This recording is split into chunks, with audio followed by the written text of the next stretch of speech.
8 साल हो गए उन बातों को, 8 साल से संघर्ष कर रहे हैं हम लोग। इस दौरान इस आदेश को इस्तेमाल करके दिल्ली के कामों को जानबूझ के रोका गया। हम दिल्ली में स्कूल अच्छे करना चाहते थे तो वो जानबूझ के ऐसा एजुकेशन सेक्रेटरी बिठाएंगे जो कि काम ना करे। हम अगर मोहल्ला क्लिनिक बनाना चाहते हैं तो जानबूझ के ऐसा हेल्थ सेक्रेटरी बनाया जाएगा जो कि काम ना करे। जानबूझ के ऐसा फाइनेंस सेक्रेटरी बिठाया जाएगा जो हर चीज़ के अंदर अड़ंगा अड़ाए। तो इसको इस्तेमाल करके दिल्ली के हर काम को रोका गया। एक तरह से मेरे दोनों हाथ बांध दिए गए पीछे और मुझे नदी में फेंक दिया गया कि अब तैरो। ये तो ऊपर वाले का शुक्र है कि दोनों हाथ बंधे हुए होने के बावजूद भी हम किसी तरह से तैरते रहे और ऊपर वाला हमारा साथ देता रहा। इन सारी कठिनाइयों के बावजूद दिल्ली के अंदर हम लोगों ने इतना शानदार काम किया पिछले 8 साल के अंदर। तो आप सोच सकते हैं कि अगर हमारे पास पूरी पावर होती तो हम कितना ज़्यादा काम कर सकते थे। आज हम सुप्रीम कोर्ट के जस्टिस चंद्रचूड़ के जो और चारों जजेस हैं उस बेंच में, संविधान पीठ में, उन सब के तहे दिल से शुक्रिया अदा करते हैं कि उन्होंने हमारे साथ न्याय किया। मैं दिल्ली की जनता को केवल बधाई नहीं देना चाहता, बधाई देना चाहता हूं और उनका शुक्रिया करना चाहता हूं कि जो इतना लंबा संघर्ष था उस संघर्ष में दिल्ली की जनता ने मेरा साथ दिया।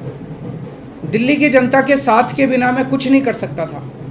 आज जो ये इतनी बड़ी जीत हुई है ये उन्हीं के आशीर्वाद, दिल्ली की जनता के आशीर्वाद और उनके साथ का, उनके सहयोग का नतीजा है। कदम कदम पे उन्होंने मेरा साथ दिया दिल्ली की जनता ने।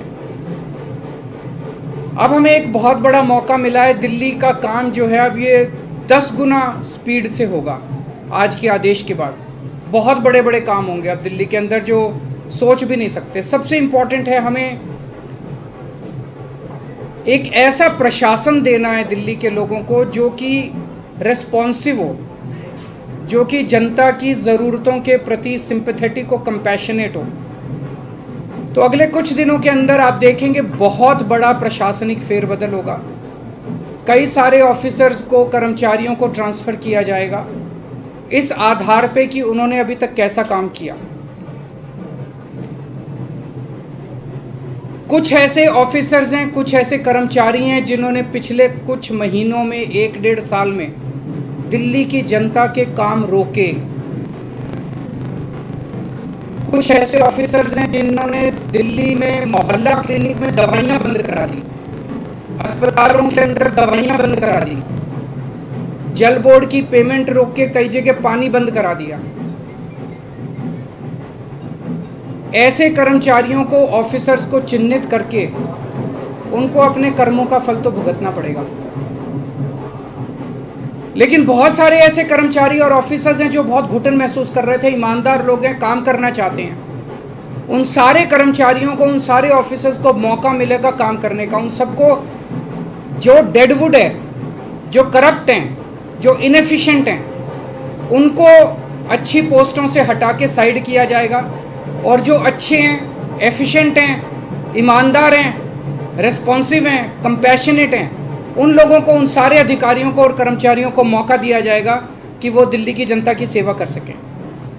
सारे प्रशासनिक सिस्टम को भी दुरुस्त किया जाएगा। ये सारा सिस्टम भी सड़ा गला सिस्टम है। ऐसा सिस्टम बनाया जाएगा जो जनता के प्रति जवाबदेह हो और जनता के लिए रिस्पॉन्सिव हो, जनता की ज़रूरतों के प्रति रिस्पॉन्सिव हो। तो व्यवस्था के अंदर जितनी कमियां हैं, इन सारी कमियों को दूर किया जाएगा। तो पूरे सिस्टम को और ऑफिसर्स को और कर्मचारियों को जनता के प्रति जवाबदेह बनाया जाएगा और जनता के लिए रेस्पॉन्सिव बनाया जाएगा। एक लीन एंड थिन गवर्नमेंट तैयार की जाएगी। Lean, thin, responsive, compassionate and accountable government. ये हम चाहते हैं। दिल्ली, जैसे दिल्ली ने पूरे देश को शिक्षा का मॉडल दिया, हेल्थ का मॉडल दिया, अब एक ऐसे गवर्नेंस का, एडमिनिस्ट्रेशन का मॉडल हम जनता के सामने रखेंगे, पूरे देश के सामने रखेंगे। मैं देखता हूं कि कई ऐसी पोस्ट्स हैं जिनकी ज़रूरत नहीं है। उनमें कोई भी कर्मचारी या अधिकारी बैठ के जनता की चार अड़चनें ही लगाता है। अगर वो ना रहे तो ज़्यादा अच्छा रहेगा।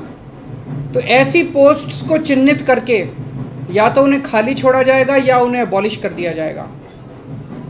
जहाँ जहाँ ज़्यादा पोस्ट्स की ज़रूरत है वहाँ ज़्यादा पोस्ट्स क्रिएट की जाएंगी। जहाँ जहाँ लोगों को ज़रूरत है वहाँ ज़्यादा पोस्ट, जैसे अब इतने मोहल्ला क्लिनिक बना रहे हैं, तो जब डॉक्टर्स की ज़रूरत है, पैरामेडिक्स, वहाँ और क्रिएट किए जाएंगे। तो अभी तक हम लोगों ने स्कूल अस्पताल में एक मॉडल दिया। अब पंजाब के अंदर हम एक अच्छे लॉ एंड ऑर्डर कानून व्यवस्था लागू कर रहे हैं। उसी तरह से दिल्ली अब कुशल प्रशासन का एक मॉडल पूरे देश के सामने देगा। मैं एक बार फिर से दिल्ली की जनता का बहुत बहुत आभार व्यक्त करना चाहता हूं, जिन्होंने पूरे संघर्ष में हम लोगों का साथ दिया। अगर हैं जी, बिल्कुल होगी। सर्विसेज आने के बाद हम नई पोस्ट क्रिएट कर सकते हैं, पुरानी पोस्ट से अबॉलिश कर सकते हैं, कुछ भी कर सकते हैं। एसीबी अभी चुनी हुई सरकार के पास नहीं है, लेकिन विजिलेंस अब आ गया है। तो जो लोग अगर गलत काम करेंगे, भ्रष्टाचार करेंगे, कानून के हिसाब से काम नहीं करेंगे, उनके ऊपर विजिलेंस की कार्रवाई, डिसिप्लिनरी प्रोसीडिंग्स, विजिलेंस प्रोसीडिंग्स की जा सकती हैं। शाम को आप एलजी साहब से मिलने जा रहे हैं, उसमें क्या बातचीत होने की संभावना है? क्या आप उनको अब यह अनुरोध करेंगे कि वो अब और किसी प्रकार का अड़ंगा ना लगाए, और सुप्रीम कोर्ट ने जो निर्देश दिया उनसे आशीर्वाद लेने जा रहा हूँ। आपको लग रहा है कि ये पावर तो मिल गई है, पावर से ज्यादा जिम्मेदारी बढ़ गई है अब आपकी, क्योंकि अब तक आप बहुत सारी अड़चनें भी आपने बताई, लेकिन अब वो काम आपको कराना ही होगा। नहीं, जिम्मेदारी तो पहले भी थी, वो जिम्मेदारी विदाउट पावर थी। अब जिम्मेदारी विद पावर आ गई है। जिम्मेदार देखिए, जब भी जनता वोट देती थी तो वो तो यही कहती थी, जी हमने तो केजरीवाल को वोट दे दिया, अब केजरीवाल जाने पावर है कि नहीं है उसके पास। जनता को कि बेचारों को क्या पता TDR क्या होता है, आर्टिकल 239AA4 क्या होता है, उनको क्या पता बेचारों को। जनता तो वोट दे देती है, लेकिन हमारे पास पहले उन जिम्मेदारियों को पूरा करने की पावर नहीं थी, शक्ति नहीं थी। अब शक्ति दे दी है सुप्रीम कोर्ट ने हमें। पहले जो आपके काम है, अगर आप याद दिलाना चाहें, कौन सी ऐसी फाइल है जो नहीं, और कौन से ऐसे काम है जो आप करना चाहेंगे तुरंत? ऐसे बहुत सारे काम हैं जो पिछले कई सालों में अटके। पिछले 1 साल के अंदर तो आपने देखा कि किस तरह से पिछले साल लास्ट के महीने नवंबर तक आते आते मोहल्ला क्लिनिक के अंदर लैब टेस्ट्स बंद हो गए थे, दवाइयाँ बंद हो गई थी। जल बोर्ड जो है, बजट असेंबली ने बजट पास कर दिया, लेकिन कुछ ऑफिसर जो हैं वो बजट रिलीज़ नहीं कर रहे थे। हर डिपार्टमेंट का गला घोंट दिया गया था अफसरों को के ज़रिए, वो अब बंद हो जाएगा। अब जितने जो असेंबली के अंदर हम बजट प्रेजेंट करते हैं और जो जनता की बात रखते हैं, वो सारी चीज़ें अब हम कर पाएंगे। सर, अधिकारियों की मीटिंग आपने बुलाई है, बड़े अधिकारियों, क्योंकि कहा जाता है कि यदि अब तक CS काम करते रहे तो क्या उन्हें मीटिंग के लिए आपने बुलाया? ज़रूर बुलाएंगे। अब आने वाले टाइम में मीटिंग्स तो होती रहेंगी। सर, अभी हाल के दिनों में बहुत सारे ऐसे फैसले एलजी ने लिए जो कि मतलब सरकार के अधिकारों का उल्लंघन करके खुद से लिए गए। क्या अब उन फैसलों को रिव्यू भी किया जाएगा? वो फैसले कई सारे गलत हैं। इनफैक्ट कई सारे तो सुप्रीम कोर्ट में पेंडिंग है। कल एल्डरमैन का केस आ रहा है सुप्रीम कोर्ट के अंदर। ट्यूसडे को DRC के चेयरमैन की अपॉइंटमेंट का केस आ रहा है। फिनलैंड जो हमारे टीचर्स को नहीं जाने दिया, उसका केस सुप्रीम कोर्ट के अंदर पेंडिंग है।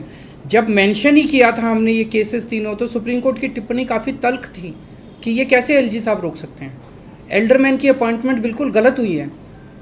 जो DRC के चेयरमैन 4 महीने से फाइल एलजी साहब के पास पड़ी हुई थी, एलजी साहब ने अपॉइंटमेंट नहीं होने दी, तो हमें सुप्रीम कोर्ट जाना पड़ा। मुझे लगता है कि अब इतना सुप्रीम कोर्ट जाने की, हाई कोर्ट जाने की ज़रूरत शायद ना पड़े। अब शायद हम अपने स्तर के ऊपर ही कई सारे निर्णय ले सकते हैं। तो बहुत सारी चीजें ऐसी कही गई जिसमें ये भी कहा गया कि केंद्र जो है वो राज्य सरकारों की जो ताकत है, पावर है, वो छीनने का ना छीने, इस तरीके की स्थिति लगता है अब आगे के लिए नजीर। मैं यही कहना चाहता हूं कि केंद्र सरकार एक तरह से, प्रधानमंत्री जी खासतौर एक तरह से पिता समान होते हैं। जैसे परिवार में पिता होता है, पिता समान होते हैं। पिता की जिम्मेदारी होती है कि सारे बच्चों को अच्छे से उनका पालन पोषण करें।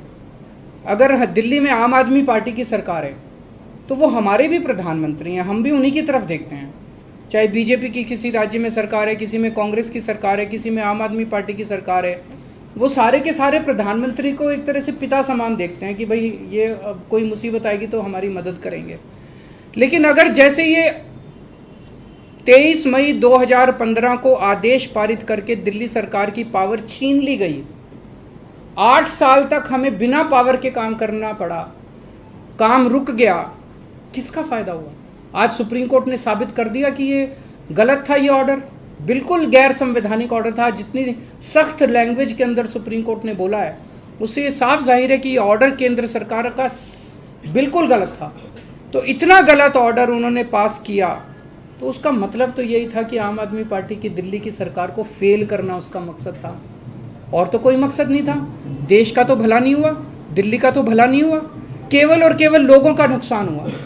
ये नहीं करना चाहिए। चुनाव में लड़ते हैं, राजनीति कर लो, चुनाव में एक दूसरे को जो बोलना है बोल लो, लेकिन चुनाव खत्म होने के बाद चाहे कोई बीजेपी की सरकार है, चाहे कांग्रेस की सरकार है, आम आदमी पार्टी की, हम सबको मिलके काम करना चाहिए। वो देखेंगे, अभी तो ऑर्डर है।